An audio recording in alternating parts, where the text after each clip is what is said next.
Hi friends, మేమైతే ఇప్పుడు ఈరోజు వినాయకుడి గుడికి వెళ్తున్నాము. ఇదిగోండి మా అక్క వెళ్తుంది. పెద్ద దూరం ఏం కాదండి, దగ్గరే రోడ్లోనే ఉంది గుడి.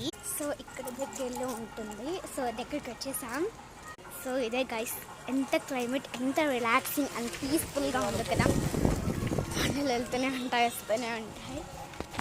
ఇప్పుడైతే అలా రైట్ తీసుకోవాలా, వచ్చేస్తున్నాం దగ్గరికి. అదిగోండి అదే గుడి, మీరు చూస్తున్నారు కదా, ఇదే గుడి. దాంట్లో వినాయక స్వామి ఉంటారు, ఆ నాగరాళ్ళు కూడా ఉంటారు. Okay guys, bye. ఇప్పుడు మేము రోడ్ దాటాలి.